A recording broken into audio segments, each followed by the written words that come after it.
Libya থেকে সাগর পথে আমার বাংলা ভাইরা ইটালি যাওয়ার কিন্তু আমরা পরবর্তী শিপ দেওয়ার কথা শিপ দেয় নাই, দেখে আসেন প্রতারণা করে আমরা হাওয়ার উপর দিছে। কোনো জিপিএস টাকার বা জিপিএস কোনো ম্যাপ দেয় নাই, কিচ্ছু দেয় নাই। বলছে যে সোজা চলে যাও, এরকম বলে ধাক্কা মানে বাসায় গেছে সোজা চলে যাও।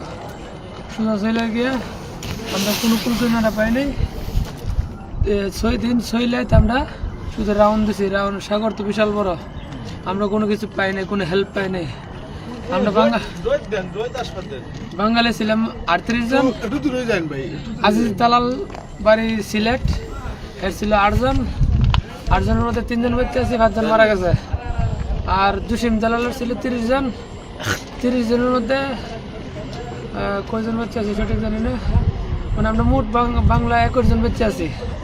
মোট কয়জন আসলে মানে 38 জন। 38 জনের মধ্যে 18 জন মারা গেছে, আর বাকি লোক বাচ্চা আছে। আমরা বাকি লোক বাচ্চা আছি। আর সুদানি ছিল 5 জন, 5 জন বাচ্চা আছে।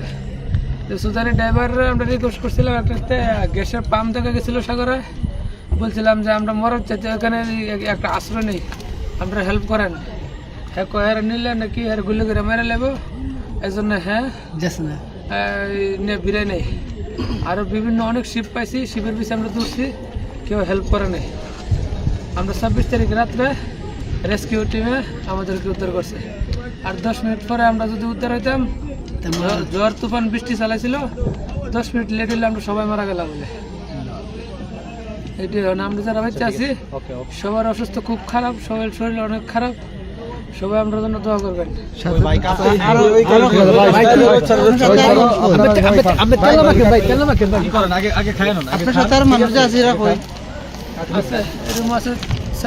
আমার জন আরো বাকি